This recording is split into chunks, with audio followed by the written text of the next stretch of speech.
Leno, troisième épisode de son Jouer contre les appareils. On finit ce soir en beauté.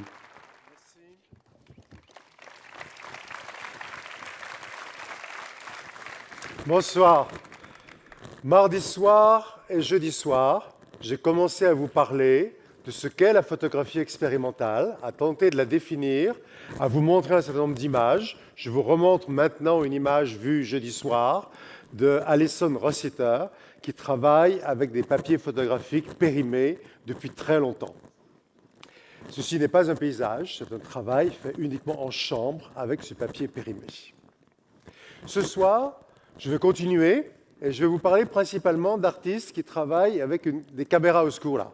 Mais pas la caméra oscura que nous avons tous fait quand nous étions enfants, la boîte de céréales avec un trou. Non, une réflexion sur ce qu'est la caméra oscura et comment on peut jouer contre elle. Le premier est un Hongrois qui s'appelle Gabor Ős, qui vit à Amsterdam. Il transforme les bunkers de la ligne Taude, de la ligne de défense des Allemands sur la mer du Nord et sur la Manche, il les transforme en caméra oscura. C'est-à-dire, ce ne sont pas des photographies de l'intérieur, c'est un papier photographique qui est mis au fond de la caméra oscura et qui, avec un sténopé dans la fente. Et donc, ce que nous voyons là, c'est une caméra oscura de ce que voyaient, c'est une vision de ce que voyaient les soldats allemands qui regardaient par les fentes des bunkers, ce qu'il y avait là. Donc, transformation de l'architecture en caméra oscura. Deuxième exemple de caméra oscura, l'artiste israélien Haim Lusky considère que la photographie verticale, c'est-à-dire la photographie où il y a le photographe, le sujet et entre les deux un appareil avec une pellicule ou une plaque verticale, correspond à une relation de pouvoir du photographe sur son sujet. Donc lui a inventé ce qu'il nomme la photographie horizontale. Il a fait construire ces sténopés en bois par des ébénistes, lesquels sont dotés de plusieurs trous, et ensuite il pose ces sténopés quelque part, et de la sorte, les images des quatre coins différents viennent se retrouver sur une plaque ou une pellicule, un film horizontal, et les images de tous les endroits viennent là, y compris, comme vous le voyez ici, l'image du photographe qui se trouve là. Donc nous sommes devant un événement photographique, comme le nomme la philosophe israélienne Ariella Azoulay, plutôt que devant une prise de vue photographique. Voilà aussi une manière de jouer contre les règles de la caméra oscura. Exemple suivant, Mr. Pippin. Mr. Pippin a actuellement une exposition au Centre Pompidou depuis 15 jours, 3 semaines. Vous connaissez tous la fameuse expérience de Newbridge qui fait passer un cheval au galop devant des appareils photo et le cheval brise les fils et les photos se prennent. Steven Pippin fait la même chose avec des machines à laver dans un immense lavomatique au New Jersey, je crois. Donc chaque machine à laver est un appareil, le cheval passe devant, les photos se prennent, et de plus, Steven Pippin développe les photos dans la machine à laver elle-même, d'où ce type d'image quelque peu rayée, quelque peu abîmée, quelque peu ancienne, comme une recréation d'une histoire photographique différente. Exemple suivant, je vous montrais ça jeudi soir à la fin en vous disant « ceci n'est pas un film ». Pourquoi est-ce que ce n'est pas un film? Parce que toutes les images que vous voyez ont été prises au même moment. Non pas un 24e de seconde après l'autre, mais au même moment. Il s'agit d'une caméra oscura de la taille, une taille relativement importante, avec une dizaine ou une vingtaine, une trentaine de trous dedans, et il y a un film au fond de la caméra oscura, et donc les trous sont ouverts en même temps, et l'image se projette sur l'ensemble du film. Et ensuite, Paolo Gioli, puisque c'est de lui qu'il s'agit, projette ce film, et on a l'impression perpétuelle de remonter le long du corps de cette personne. Voilà encore un exemple de jeu avec le temps, de faire en sorte que ce qui donne l'impression d'être du temps, en fait, a été fait au même moment, contrairement à des photographies que je vous montrais jeudi, où c'était exactement l'inverse. Autre exemple de jeu avec la caméra oscura, Jean-François Lecourt. Jean-François Lecourt construit des caméras oscura, des cubes en carton, avec un film au fond, mais qui n'ont pas de trous. dans lesquels la lumière n'entre pas.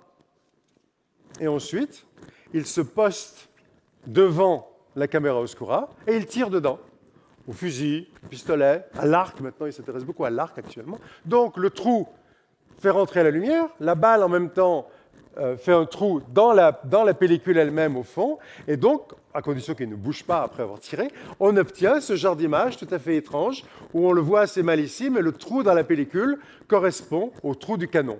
Donc on a là une implication du photographe qui n'est plus un preneur de vue, mais qui devient le déclencheur, qui devient l'obturateur de la photographie.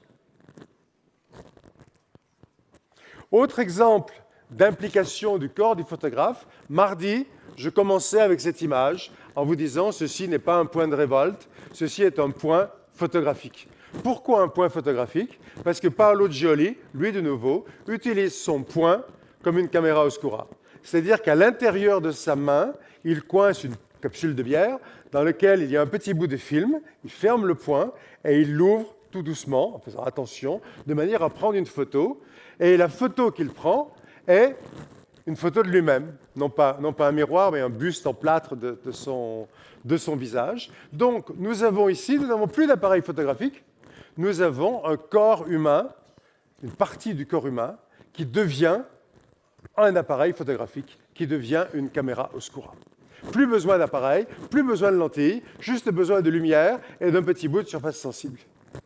De la même manière, l'artiste allemand Thomas Bechler fait des photos avec sa bouche. Il n'est pas le seul, mais donc il met dans sa bouche un petit dispositif en plastique dans lequel se trouve un film et il photographie. Il appelle ça le troisième œil et il photographie entre autres des modèles nus. Je vous laisse rêver aux implications psychanalytiques d'une photo comme celle-ci. Avant-dernière photo que je vais vous montrer ce soir, c'est une photo la plus émouvante de toutes celles que je vais vous montrer. Et c'est une photo dont, à chaque fois que j'en parle, que je la montre, j'ai la gorge un peu serrée. Un Américain qui a actuellement à peu près 35 ans, un jeune homme américain, qui souhaite désormais rester anonyme, qui souhaite que son nom ne soit pas connu, évidemment, moi je connais, évidemment, et est né avec un corps de femme. Il est transgenre.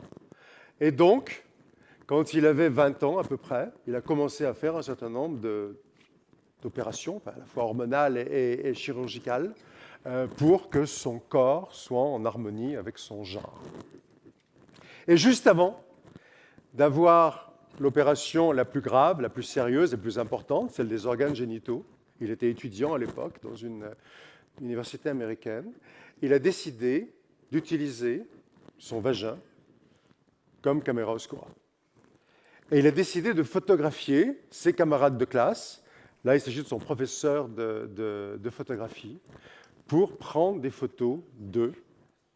Il leur a demandé de regarder la partie la plus problématique de son corps, la partie qu'il allait éliminer, la partie qui allait faire de lui une personne, comment dirais-je, harmonieuse.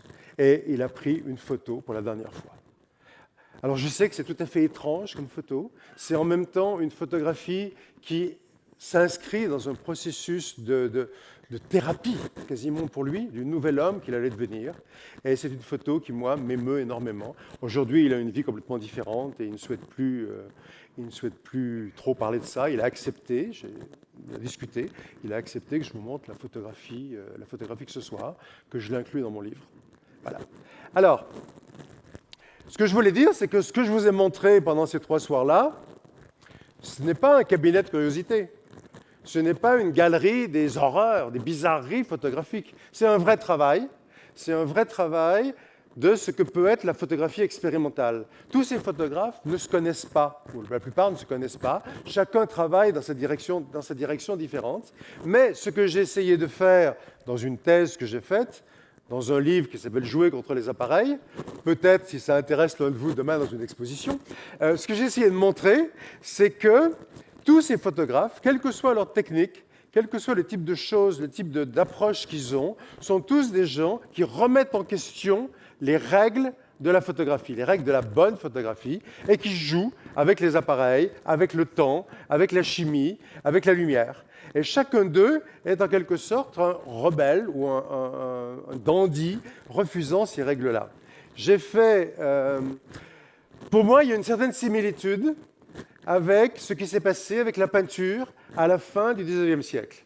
À la fin du XIXe siècle, la photographie devient facile à prendre, instantanée, etc. Et donc la photographie prend le rôle de représenter le monde, de représenter l'histoire, de représenter le réel. Et donc la peinture se trouve déchargée de ce rôle-là et peut commencer à s'intéresser à elle-même, à la peinture elle-même, et ça donne le pointillisme, le cubisme, l'abstraction, etc., etc., etc. Une similitude que je me permets de faire, c'est de dire qu'aujourd'hui, depuis 20 ans, la photographie numérique a pris le rôle de représenter le monde, et donc la photographie analogique, et la plupart de ces images sont analogiques, la photographie analogique peut s'occuper d'autre chose que de représenter le monde, et peut s'interroger sur elle-même, sur son ontologie, pour prendre un mot pédant, sur sa constitution propre, et donc explorer ses limites. Voilà. Alors, je voulais remercier Sam Sturze de m'avoir invité à présenter mon travail ici, à le partager avec vous. Je voulais remercier ses équipes, et en particulier Carole Lepage, Laurent Perrault, Aurélien Valette, qui non seulement ont fait un travail technique pour m'aider à mettre ça en place, mais également ont questionné la manière dont je présentais cela et m'ont permis de faire une meilleure présentation. Et croyez-moi, sans eux, vous vous seriez un peu ennuyés. Merci à vous. Marc Lenot. Merci Sam. Merci Marc. Je rappelle le livre de Marc pour prolonger cette aventure de la photographie expérimentale, Jouer contre les appareils aux éditions Photosynthèse. Il vient de sortir, il est formidable. Vous le trouverez ici. Merci.